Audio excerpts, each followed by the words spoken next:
Hello there, it's Jay here from Jay's Vintage Junk, and today, well, I don't really know what this video is about, to be honest. I just thought I'd give you a little bit of a update report and what have you on what I've been up to, and apologies for not making any videos in the last couple of weeks, but I literally just have not had time. Work has gone absolutely insanely busy at the moment.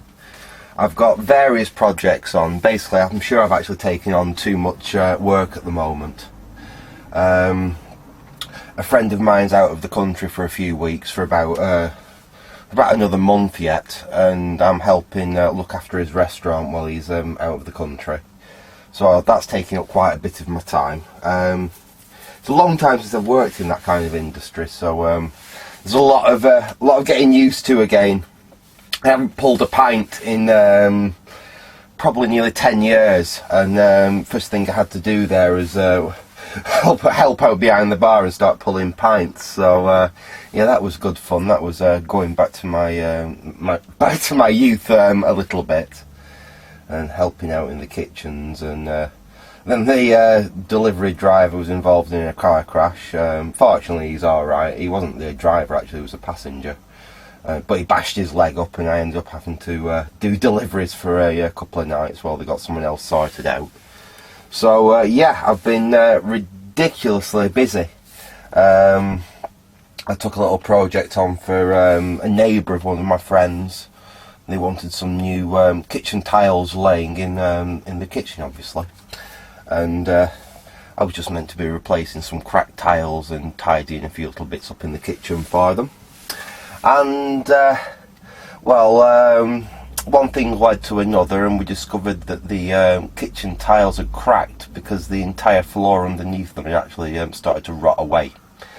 And what was meant to be about half a day job ended up with me completely ripping the entire kitchen out of the property, ripping the entire floor out of the kitchen, replacing about half the floor joists, putting a new floor in, and I'm about 3/4 of the way through reinstalling the kitchen for them. At least over this weekend they've been able to use their cooker and their washing machine and the sink and everything. I've just got like finishing bits like door fronts and what have you to put on, so I'll be doing that tomorrow morning before I go off to the restaurant, because it's very, very busy there on a Sunday.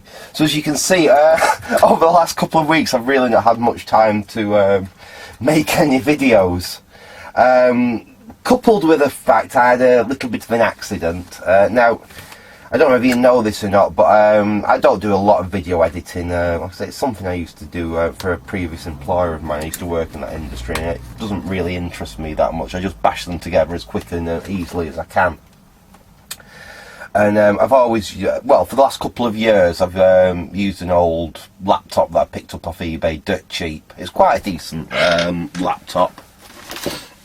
It's this thing here. It's I don't even know what the model number is on it, to be honest. Like I said, I'm not really into all these modern laptops and stuff, but it's a Dell laptop. It's got an i5 processor in it. It's got 8 gig of RAM in it. Did upgrade the hard drive in it to an SSD. It's not a huge one. It's I think it's about 80 gig or something like that. But for what I use the laptop for, it's absolutely perfect. And basically what this laptop's done for the last 2 years is sit on the back of my sofa in the living room. And whenever I finish doing a video, I take the card out of my camera and I go down with this, and it's got a SD slot on the front of it there. In fact, it's still got my last card that I used in it. And I chucked the video together on this thing, started uploading on YouTube, and then just leave it lying on the back of the sofa till it's done. And it's what I use for doing just general searching on YouTube, Google searches, looking up schematics, anything that where I'm just lying about, lounging about in the living room and I want to use a computer. This is the computer that I basically used. So I bought it dirt cheap. It was like I don't know, I paid 80 quid for it. Like I said, i5 processor. That's 2 years ago. i5 processor, 8 gig. I think it had 4 gig of RAM when I bought it. I think I might have upgraded it to 8 gig, and I upgraded the hard drive in it because the old one was getting really, really noisy. It was a bit bigger, but the SSD is much faster on it anyway. Unfortunately, about 10 days ago, nearly 2 weeks ago, I had it on the back of the sofa, and I'd gone into the kitchen, someone rung the doorbell, and the dog got a bit excited, jumped on the sofa, and this right down the back of the sofa, and it won't power up now. This is the problem, I've been so busy, I've not even had a chance to really have a look at it, but I don't know if you can hear this.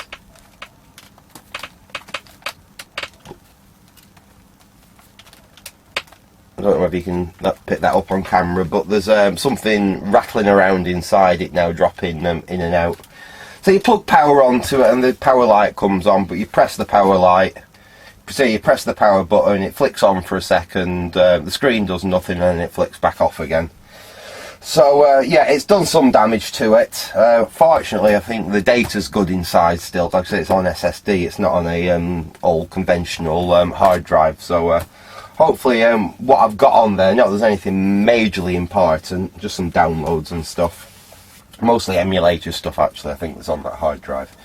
But it does mean that I'm without a reasonably powerful laptop to use downstairs. I've managed to find in amongst my junk an old Celeron laptop. It's running Windows 7, barely.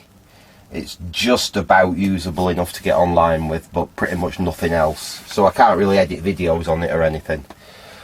Which is another of the reasons that I haven't been making many videos. Like I say, I've just not really had the time. The few times I've had where I've just had time to sit and eat and perhaps watch half an hour of telly or something, when I'd normally throw something together, some footage of perhaps I can easily knock together in an hour when I've got a spare hour. It's actually the chopping it together and getting it on YouTube that takes more time, especially with the style that lack of style that I have. So I'm going to have to either find some time to try and repair this one, or see if I can just get hold of a newer laptop. Money, unfortunately, at the moment is not too forthcoming.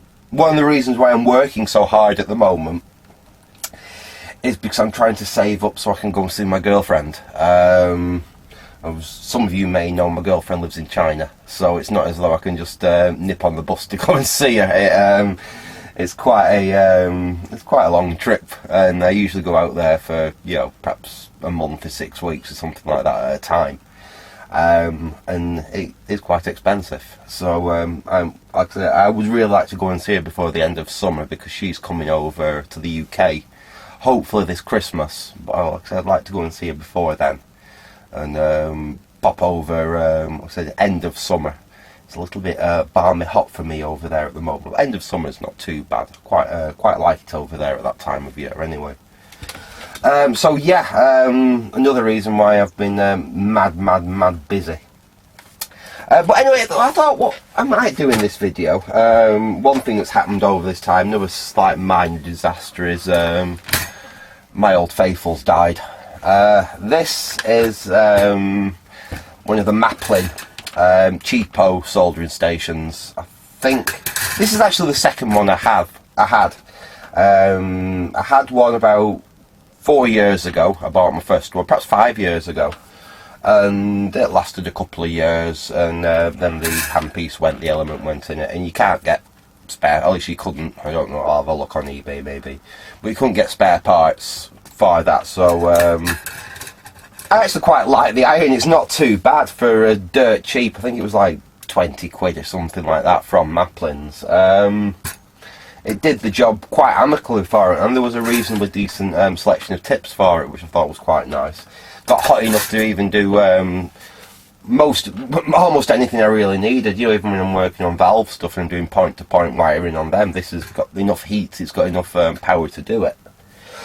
But like I say, unfortunately, like I said, it's died. I had a customer repairing. It's something I've been trying to do for the poor chap for ages.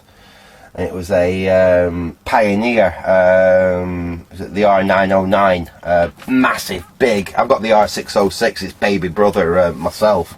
It was a huge, incredibly expensive reel-to-reel tape recorder that takes the big 10-inch reels on it. fantastic piece of equipment, and I had that in for a service and to replace the heads.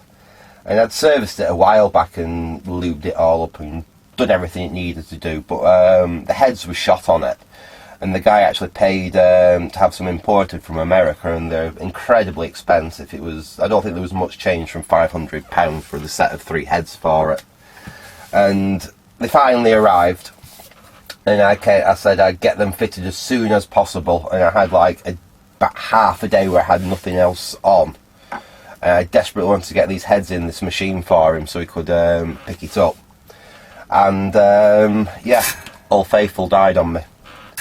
And I didn't have anything else suitable about. My Weller is waiting for a new element. Both my Weller Magnestats have got failed elements. And they're quite... I won't say they're hard to get, but they're bloody expensive to get, and at the moment, like I said, I'm a little bit strapped for cash, so I was trying to avoid buying new elements for that. Anyway, ALDI to the rescue, and for £19.99 I picked this thing up. Now, is it a good iron for what we do? I thought what we'd do in this video, seeing we've got nothing else to do really, is we'll have a look at it, and I'll just go through what I got from a 1999. It's not the best iron in the world, but it's okay. Let's see what we've got, and we'll compare it to my dead maplin iron. First thing that's nice is you've got quite a decent sturdy holder for your actual soldering iron, and obviously a little plate there for your sponge. And I think I just used the sponge off my I don't know what I've done with it now. When I used it before, I think I just picked the sponge off that one. Yeah, I have, because I've still got the sponge that come with it, and it's still all packing there. I'm not sure where that's gone. I might break that out in a minute and christen it. But yeah, so it's like a 2-part unit, this. And what I will say is it's got a lovely flexi cable. Really, actually much nicer. It's a lot thicker if we compare them. Right, we'll compare both irons. It's a bigger iron. It's got a much thicker cable, but it's actually quite flexible. It's almost like a silicone rubber. I don't think it is. I don't think it's that expensive, but it's a nice, easy cable. And oops, I'm getting them all tangled up here. Let's sit it on back in there. It feels nice in the hand, actually. It does feel a lot better than you expect a 1999 iron to feel. It's not bad at all. It fits in there okay. There's nothing to stop it popping out, but I've never had a problem before with my irons dropping out. I'm sure it'll be absolutely fine, that. Temperature control's a bit more advanced on this than on the old maplin one as well, because the maplin just basically has that. You've got cool, hotter, hot. That's where this actually does have a digital readout on it, and it actually has preset temperatures for various things, and then you can set the temperature on here as well. We'll get it plugged in anyway, and we'll get it heated up. Other thing is the mains flex on it is also absolutely fantastic and flexing, much nicer than on my maplin's one. Let's plug it in, and we'll switch on. We've got an on switch on top. Yeah, so we've got it set to 300 Celsius, and this will actually show us. This must be. I think we might do a bit of a teardown on this. Yeah, let's. I'll just show it working first anyway. But I'm sure there must be some kind of feedback on here. I wonder if I could perhaps get a better handpiece for it. I'll come to that later anyway, because there is a couple of issues with that handpiece that I've actually preferred on that. Ergonomically, this is much nicer, but there's some things I much prefer about the older maplin one there. And that's coming up to temperature nice and quick. So 300 should be good enough. We've got a piece of scrap here, and we can try perhaps desoldering a component and putting it back on with this thing. You see what I'm doing there? Yeah. Let's try to zoom you in so you can. Oops.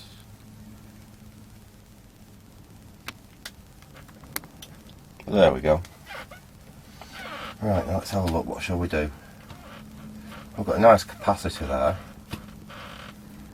Yeah, let's try. Let's take that capacitor off and try putting it back on. Oh, in fact, what I'm going to do first, I'll get that new sponge out of its packet. I'll get that wetted off. I've lost my little my little other thing that I used to have. It's basically all a little iron file, like twisted up copper or iron or something that you just wipe your bit in. I haven't got a bloody clue where it's gone though.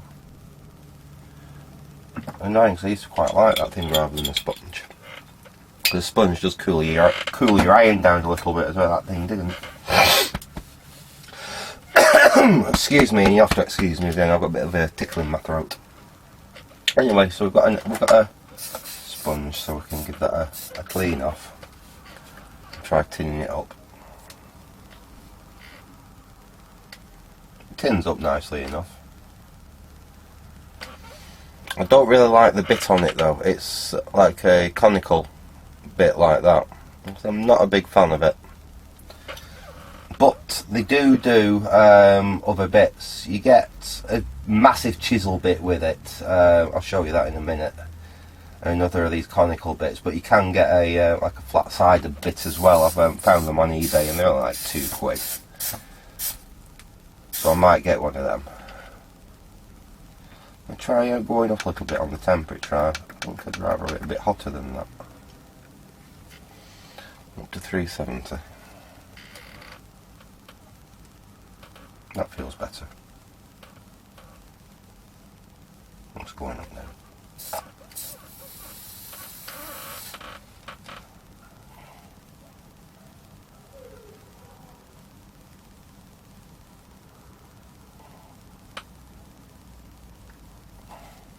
I don't like that bit for desoldering off PCBs. No. It's alright for soldering little connectors on to do them tape heads, but it's not brilliant for doing that.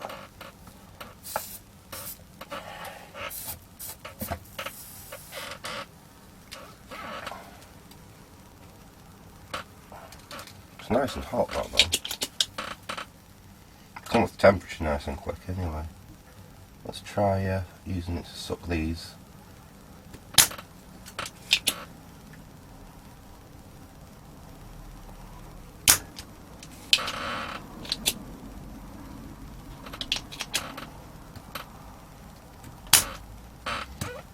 It's done the job. I don't like that little sponge that comes with this either. I much prefer the sponge that came with a maplin one. It's a big, thicker one. But they seem to have. It's still a little bit stuck on it. Just give it a quick tease with the iron.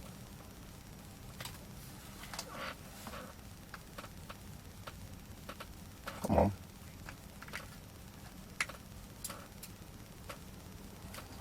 Unfortunately, it's one of them things where they tend to bend the component legs over. Have I indeed taken the right part off there? No, I haven't. Taken the resistor off next to the... let's try that again then. As I took the resistor off next to the capacitor I was attempting to remove. It gives us another opportunity to see how well this thing desolders anyway.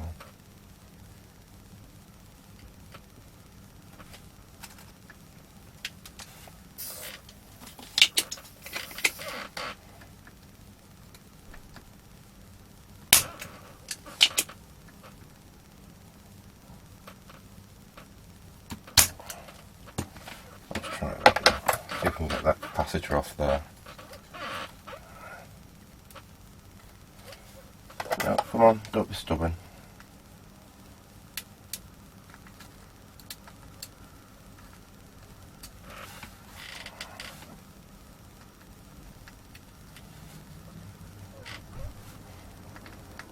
There we go. So yeah, it got the cap off. Not a big fan of that tip though, definitely not. I'll show you up close with the spare ones. That's the type of tip that I'm using. As you can see, it's just like a conical. Come on, focus on that. It's a conical tip. Obviously you get two of them. You get one in the iron and you get a spare. And then you get a brutally large chisel tip like that, which will be absolutely fantastic for working on old valve stuff. I mean, you need to get in and solder something big and meaty.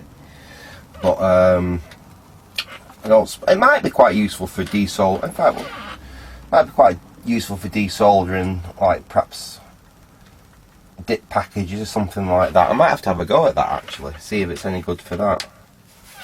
I'd stop this video and pause it and redo it, but I'm really trying to do all this in one take, seeing I've not got much in the way of video editing facilities at the moment. So we'll leave that for if I decide to play on with this thing. Let's stick a component in them holes and see if it solders in place alright anyway. Just for interest's sake. Doesn't matter what we stick in there. Let me just grab a random resistor or something, something I've got loads of. I've got some 6.8k. I've got bloody many hundreds of these.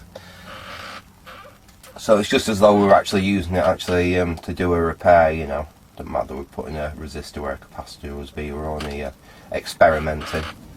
We just want to see how well it solders that in place. Oops, I can get you any closer. No, that seems to be the maximum zoom on this. Never mind, I'm sure you can see what I'm doing.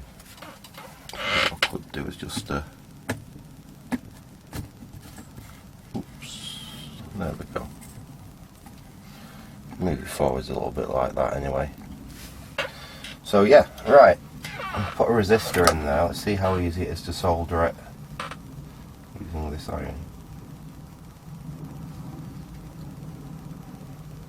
Oh, that solders very nicely actually.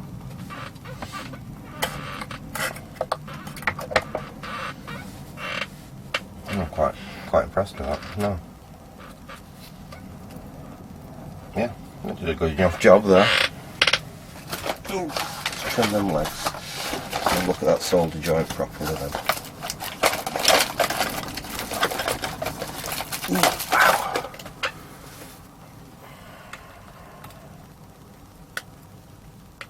Yeah.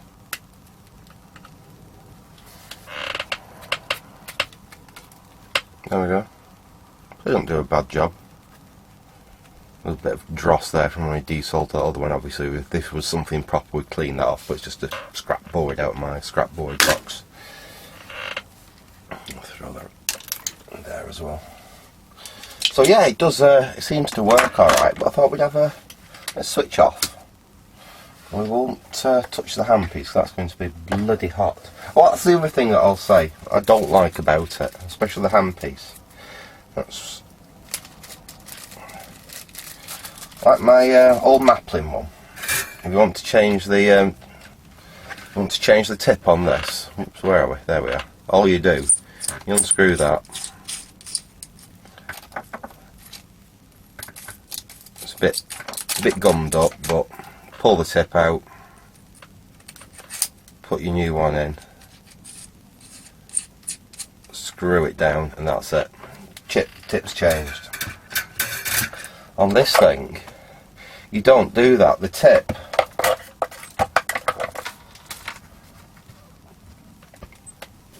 if you look, it's actually got a thread on it, and they actually screw in and out of the handpiece.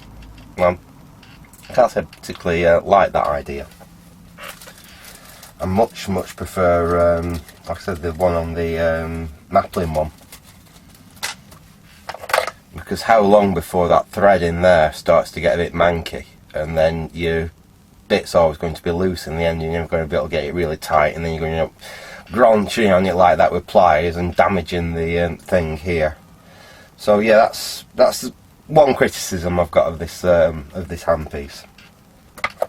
Anyway, we'll unplug it and get switched off, and let's see if we can get inside the base station here and have a look, see what makes it tick. Have a look at the construction as well, because obviously this is I'm sure this is cheap Chinese stuff. It's not going to be it's not going to be anything special, is it? Not for like I said, 1999. Alright. So we've got plastic's not bad actually. It's it looks to be that fiberglass reinforced stuff by the look of it. That you can tell. Well, I'm not sure actually. I think it might just have that look about it, but it's actually not. That melted in there far too easily. I can get this leg off. There we go. I have to zoom you out a bit. You can see a bit better. Right, let's have a look inside it.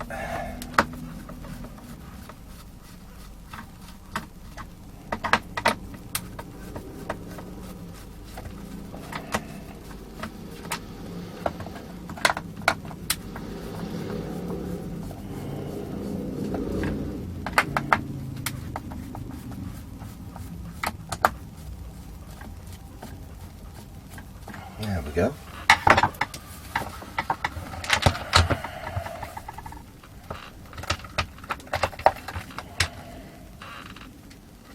Oh wow. There's literally bugger all in there. Right, that's really interesting. There literally is nothing in there at all. We've got probably the most basic of switch mode power supplies. I presume, I mean, that must be just there to drive the display and everything. That's all I can think of. I don't know. We've got a transistor there. That must be the switching transistor. That is so ridiculously simple. I don't think I've got really the time in this video to reverse engineer it, but that's got to be like one of the simplest switch mode power supplies you can really get. I was right, there's quite a few wires here going to the actual handpiece. So how does it change the temperature? That's odd. We seem to have a live... That's weird.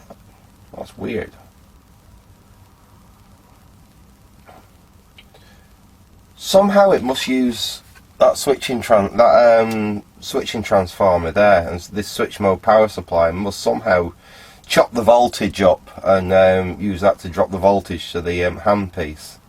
So I'm guessing there's a 240 volt element in there, or at least a 220 volt element in there. They must be to a temperature sensor. We've got a black and a white wire there. And then we've got the normal green, earth and brown. Earth, blue and brown, which is your earth, live and neutral. So, yeah, weird. I was expecting a little bit more in it than that, to be honest.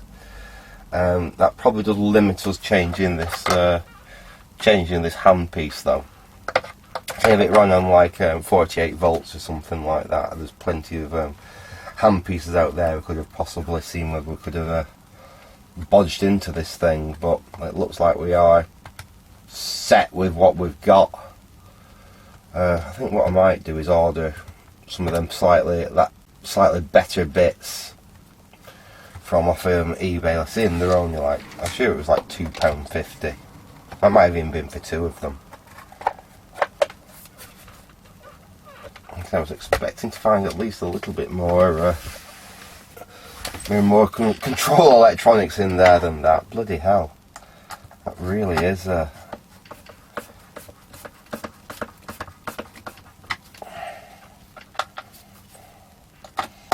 if we'd have took that board out, I'm sure there'd have been a chip on board on the other side of there. And how it would work is there's a temperature sensor in the handpiece, and that's being monitored by that chip on board, and that obviously alters the power supply. It probably works a bit like a light dimmer, to be honest, and just varies the frequency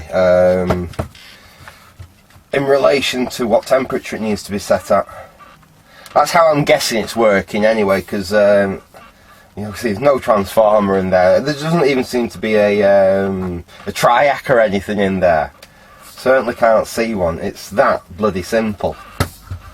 And obviously some voltage will be stolen off just to drive the LCD panel there. That is much simpler. I mean, it feels a weighty thing, and the only reason it feels a weighty thing is there's a bloody great big 2-inch square piece of metal in the bottom of it to give it some actual substance. Without that, it weighs absolutely bugger all. So I don't suppose you can expect that much for just 20 quid though, can you?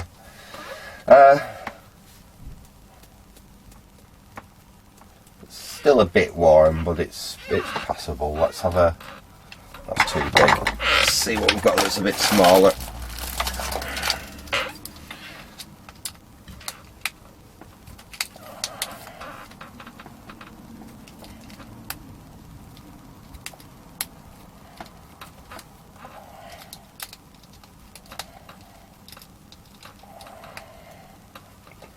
I don't like that piece. Let's see if we've got a better fitting Phillips for that. That one looks better.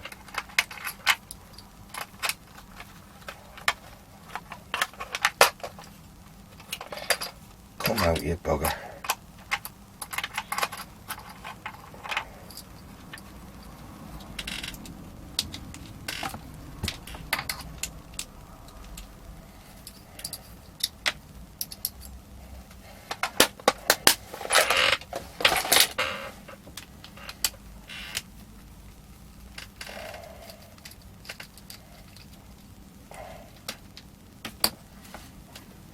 Right, let's see if we can get this thing open. This is where I horrendously burn myself on something that's still red hot inside it, but we'll see.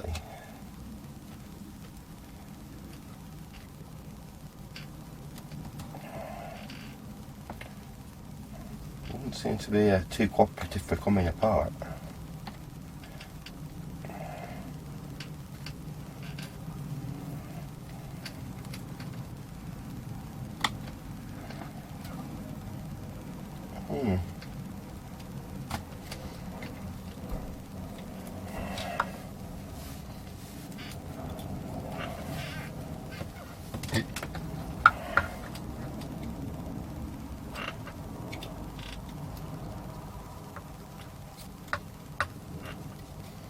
I don't want to gack into it and ruin this really rather nice textured finish to it, to be honest.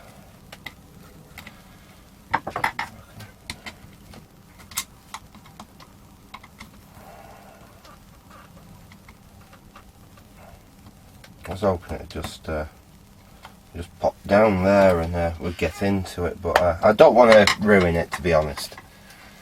Bit of a shame. Because I will use this for at least for the time being. What I'll probably end up doing is saving up for one of them cheap Chinese copies of the expensive stuff, you know. They do some fairly good soldering station copies for like the 70-80 quid mark, which is not bad at all, really. But like I said, at the moment I'm saving up for other things, namely, like I said, a trip to... it's not too hot that now. It does cool down quite quickly, actually. But the question is then, how hard is it going to be to get that? I've got some pliers or something. Ah, yeah. Let's see how much. Oh. Well, at least for the moment, that's not too bad to take out.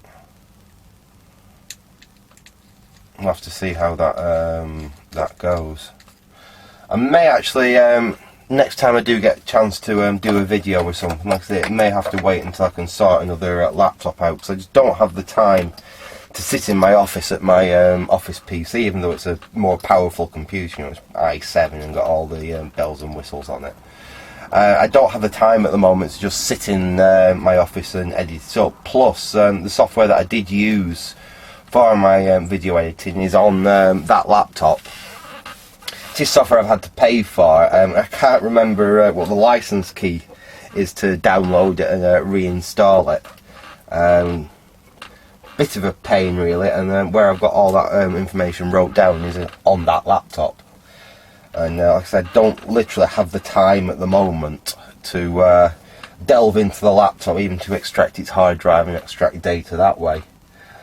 So yeah, until I can sort another laptop out, I'm not too sure what I'm going to do video wise. I'll see what I can knock out of.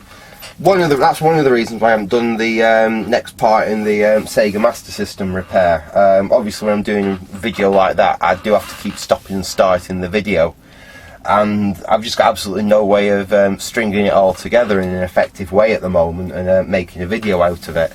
So that's why I've put that on hold until, like I say, I can either get a new laptop and sort some new software out, or bite the bullet and install software on my PC in my office for doing that. Or I do have a Mac kicking about actually. It's got all the right software and everything on it. It's just it's got an issue where it'll randomly just switch itself off right in the middle of doing something. It'll be behaving absolutely perfectly, and then it'll just shut itself down and power off. And I haven't quite figured out what's wrong with that. And again, like I said, I don't really have the time to look into it at the moment until I've got some of these other projects and things out of the way for other people. Hopefully I'll have that kitchen finished next week. Then I've got some other work to do for some other people. I've got some work to do on the house that my tenant's in at the moment. It's nothing major, but it's something that he asked me to do, and I did promise him I'd get it done before the end of summer. And obviously, like I say, I'm buggering off at the end of summer for a few weeks. I want to get it done before then. I've still got a pile of amplifiers here which are in the getting round to being fixed pile. Actually, I suppose I could probably work on some of them at some point soon. Being I've now got a new soldering iron, and I think I've got the part I need for that one. We might do a video on getting that thing up and running, because it's an interesting little cheap crappy guitar amplifier. Anyway, I'm going to leave it there for now. Like I say, I'm sorry I've not been making too many videos over the last couple of weeks, but like I said, hopefully when my backlog goes down and I can sort some of these other issues out, we should be able to get back to normal service. So I'll say bye for now, and thanks for watching, and goodbye.